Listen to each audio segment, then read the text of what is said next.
नमस्कार मंडळी. आमच्या स्टोरी टाईम विथ टी या यूट्यूब चॅनलवर मी सरोज तुम्हा सगळ्यांचे स्वागत करते.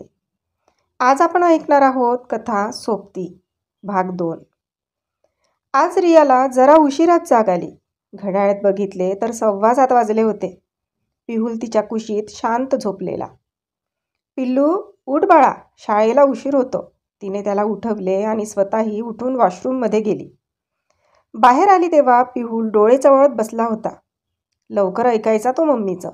जास्त त्रास देत नव्हता. तिने त्याला ब्रश दिला. त्याला वॉशरूममध्ये पाठवून ती किचनमध्ये गेली. त्याच्यासाठी चीज पराठा बनवून दिला. टिफिन पॅक केला.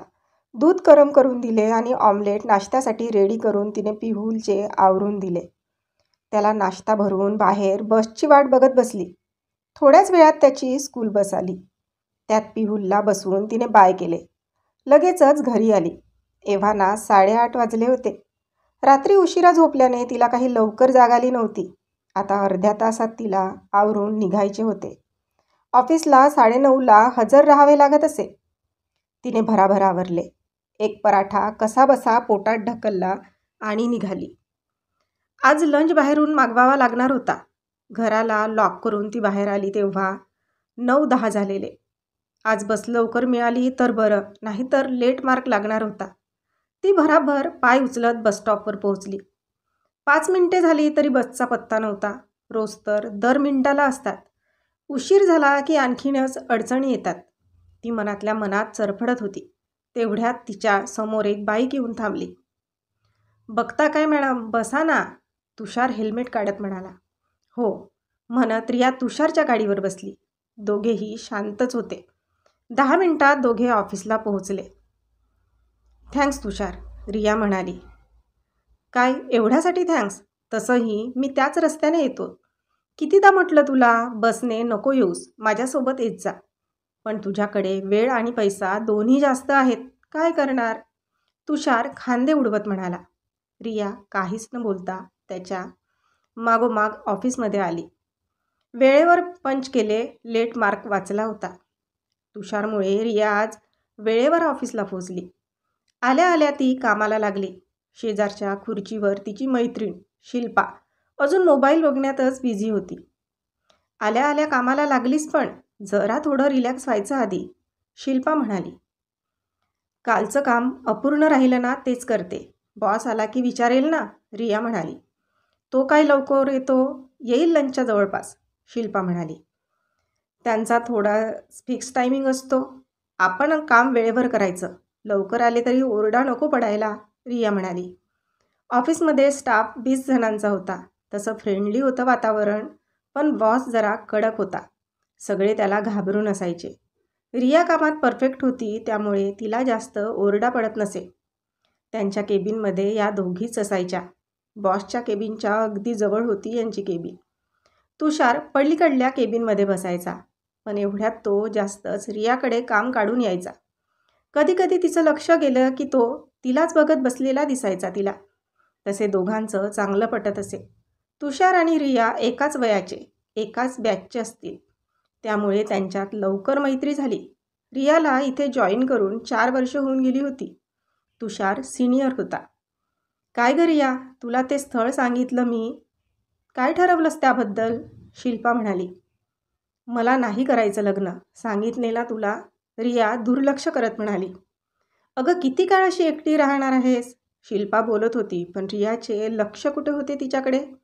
ती आपल्या भूतकाळात हरवलेली. फ्लॅशबॅक. मुलगा झालाय ग तुला, रियाच्या कानावर डॉक्टरचे शब्द पडले. अर्धवट ग्लानीत तिने डोळे उघडून बघितले. नर्स हातात बाळाला धरून होती. तिने हसून डॉक्टरकडे बघितले. तू आराम कर आता, अगदी छान गुटगुटीत आहे तुझं बाळ, डॉक्टर म्हणाली. हो थँक्यू मॅडम, रिया म्हणाली. रियाची डिलिव्हरी झाली आणि घरात आनंदी आनंद झाला. एक छानसं गोंडस बाळ जन्माला आलं होतं. रियाला वाटलं बाळ झाल्यावर तरी वरून तिच्या बाळाला बघायला येणार. घरातल्यांनाही तसंच वाटत होतं. तिच्या बाबांनी मुलगा झाल्याची बातमी द्यायला फोनही केला, पण वरूणने येण्यास नकार दिला. त्याचा दोघांशी काहीही संबंध नसल्याचे म्हणाला. काही दिवसातच डिव्होर्सचे पेपरही पाठवले. कोर्टात केस उभी राहिली. बाळ झाल्यावर काही दिवसातच तिच्या भावाचे लग्न झाले. नवीन सुनेचे कोड कौतुक होत होते, पण वहिनीला मात्र रियाचे इथे राहणे पसंत पडत नव्हते. तिच्या वागण्यातून जाणवायचे. रिया दुर्लक्ष करायची. मामानी पिहूलसाठी काही खेळणी किंवा काही वस्तू आणली तर दोघा नवरा बायकोंचे भांडण ठरलेलेच. रियाला फार वाईट वाटायचे. आजी आजोबा मात्र त्याचे भरपूर लाड करायचे. तो 6 महिन्यांचा झाला तेव्हा रियाने नोकरी शोधली. तिचे आई बाबा दिवसभर सांभाळायचे पिहूलला. 2 वर्ष केस सुरू होती. रियाला ऑफिस, पिहूल आणि कोर्ट सगळं मॅनेज करणं तारेवरची कसरत होती. शेवटी रियानेही डिव्होर्स देऊन टाकला आणि वरुणसोबत कायमचे नाते तोडले. बदलात त्याने तिला फक्त 10 लाख रुपये दिले. तिने त्यात थोडे आणखी पैसे टाकले. बाबांनीही तिला पैसे उधार म्हणून दिले. तिने स्वतःसाठी एक छोटासा फ्लॅट घेतला. तसाही भाऊ आणि वहिनीच्या संसारात तिचा जीव गुदमरायचा. ती आता स्वतःच्या घरी शिफ्ट झाली. तिचं आणि तिच्या बाळाचं आता वेगळं जग होतं. पिहू लेवाना 2.5 वर्षाचा झाला होता. दुडूदुडू धावत तो घरभर फिरायचा. बोबडे बोल बोलायचा. रिया त्याच्यात आपलं सगळं दुःख विसरायची. पिहूलला बघायला कधी तिची आई तर कधी तिचे बाबा तिच्या घरी असायचे. वहिनीही आता चांगली बघायची. सणावाराला बोलवायची. म्हणतात ना, दुरून डोंगर चांगले. सगळं व्यवस्थित सुरू होतं. आता तिच्या वहिनीलाही दिवस गेले होते. तिच्या आईवडिलांनी आपल्या नातवंडांची चाहूल लागली. मध्ये बाबांची तब्येत बिघडली. आई सुनेच्या सेवेत असायची. आता परत पिहूलला सांभाळायचा प्रश्न आला. काही दिवस रियाने त्याला पाळणाघरात ठेवले, पण तिथेही वातावरण चांगले नव्हते. तिने आता एक आया ठेवली. ती शाळेतून आला की 4 तास ती आया त्याला बघायची. जवळपास एवढ्या कष्टानंतर आता रिया आणि पिहूलच्या आयुष्याची गाडी रुळावर यायला लागली होती. अगं काय बोलते मी, लक्ष आहे का तुझं? शिल्पा तिला हलवत म्हणाली. हो, नाही, काय म्हणालीस? रिया गोंधळून विचारत होती. अगं स्वतःच्या भविष्याचा विचार कर जरा. असं एकटं उभं आयुष्य नाही काढतायत, शिल्पा म्हणाली. का नाही काढतायत? 5 वर्ष एकटीच तर जगत आहे. पुढे काय कठीण आहे? रिया म्हणाली. तेवढ्यात तुषार काही काम घेऊन त्यांच्या केबिनमध्ये आला. काही महत्त्वाची चर्चा चालली होती का? नाही, मी आलो तर दोघी गप्प झालात म्हणून विचारलं, तुषार म्हणाला. काही नाही रे, ते असंच घरातला विषय चालला होता, शिल्पा म्हणाली. काही सिरियस नाही ना? तुझ्या सासरचे छळत बिळत नाहीत ना तुला? तुषार मस्करीने म्हणाला. ते कसले छळतात मला? एकेकाला पुरून उरेन मी, शिल्पा कॉलर टाईट करत म्हणाली. ते दिसतंच तुझी हालत बघून, तुषार गालात हसत म्हणाला. कशाला चिडवतोस रे तुषार तिला? रिया त्याला म्हणाली. अगं सहजच आपली मस्करी. तसं काही तिला राग येत नाही. तू यायच्या आधीपासून आहे ती इथे. हो ना गं शिल्पा? तुषार म्हणाला. नाही येत राग. तो म्हणतो तेवढी लट्ट नाहीच ना मी, मग कशाला राग म्हणायचा? त्याला हत्तीसारखी ऐसपैस बायको बघू आपण, मग कळेल त्याला, शिल्पा हसत म्हणाली. ऐसपैस म्हणजे ग? तुषार डोळा बारीक करत म्हणाला. आता रिया आणि शिल्पा दोघीही हसत होत्या. नाही कळले तर नको देऊ डोक्याला ताण, रिया म्हणाली. तो मात्र हसणाऱ्या रियाकडे एकटक बघत होता.